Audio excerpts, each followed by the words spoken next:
Já se perguntou por que a gente utiliza a respiração bilateral no nado crawl? Eu sou Jefferson Lima, sou da Fosswin Assessoria e a gente vai te contar um pouquinho dessa história. Cola no vídeo.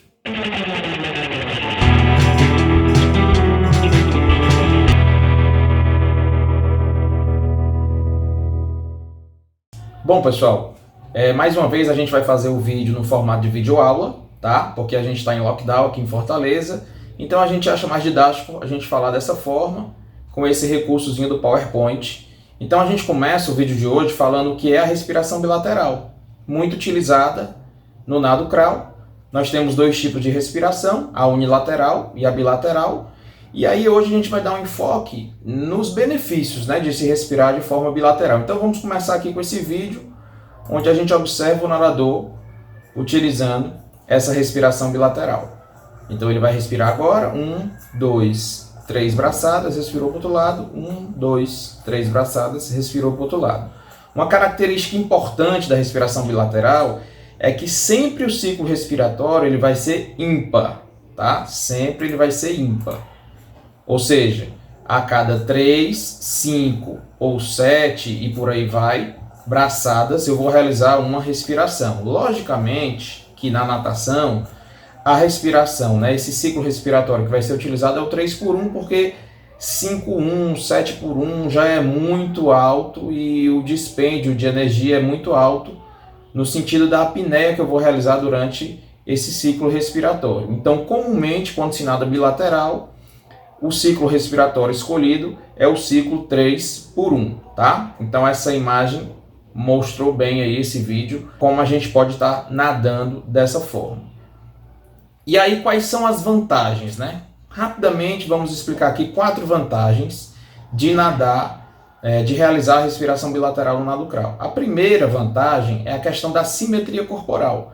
Então, quando eu respiro de ambos os lados, eu tenho uma condição de simetria, ou seja, eu vou trabalhar de forma igual o meu lado esquerdo e o meu lado direito. Ou seja, eu vou trabalhar uma lateralidade de forma simétrica.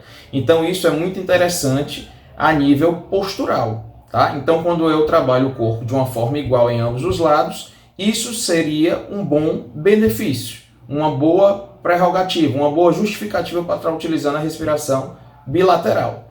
Outro fator bem interessante é a sobrecarga respiratória. Professor, mas como assim a sobrecarga respiratória?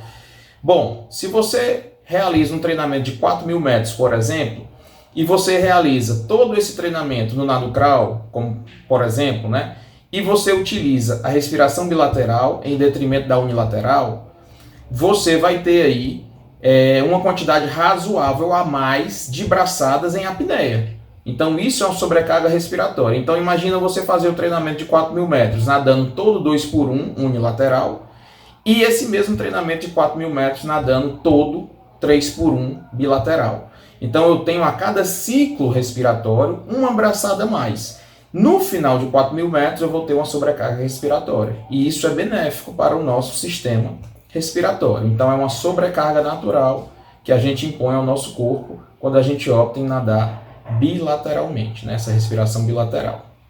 Outra vantagem é o incentivo ao rolamento ao tronco. Então, como eu respiro de ambos os lados, isso ajuda, vamos dizer assim, incentiva o rolamento do tronco, porque eu não vou ficar viciado em respirar apenas de um lado. Então, como eu tenho que respirar para os dois lados, isso de forma natural incentiva o rolamento do tronco, que é um bom indicativo de técnica para os nadadores. Então, ponto positivo para a respiração bilateral. E por fim, numa situação de competição, se eu optar em realizar a braçada bilateral, né, a respiração bilateral, eu vou ter uma vantagem interessante, que é a observação dos competidores em ambos os lados. Então, às vezes, eu estou numa situação de estar nadando na raia 8 ou na raia 1 e eu respiro para a borda. Eu posso coincidir de respirar para a borda. Se eu respiro unilateralmente e eu tenho o azar de a minha respiração ser voltada para a borda, praticamente eu perco a disputa, eu perco o ângulo de visão da disputa da prova. Então, quando eu nado bilateral, quando eu respiro de forma bilateral, eu tenho a observação dos competidores em ambos os lados. Porém, pessoal, a gente tem que se lembrar de uma diferença bem simples, tá? Treino é diferente de competição. Obviamente, no treino, eu posso forçar os meus alunos e atletas a realizar a braçada bilateral.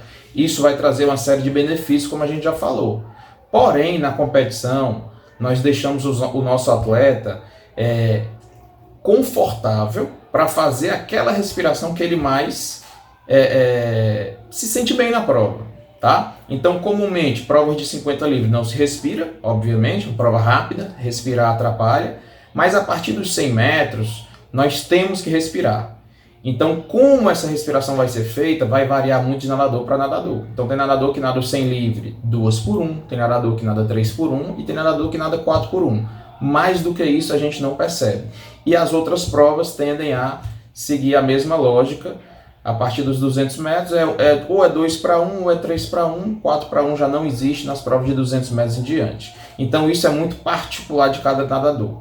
Mas no treinamento é interessante que a gente faça, que a gente induza o atleta, o aluno a realizar esse tipo de respiração devido aos benefícios que a gente já abordou, ok? Então eu espero ter ajudado, espero que tenha ficado claro esse vídeo e que vocês compartilhem, comentem, curtam e quem sabe, uma pergunta de vocês, uma dúvida pode virar um próximo vídeo, tá bom? Então a gente fica por aqui, um abraço e até a próxima.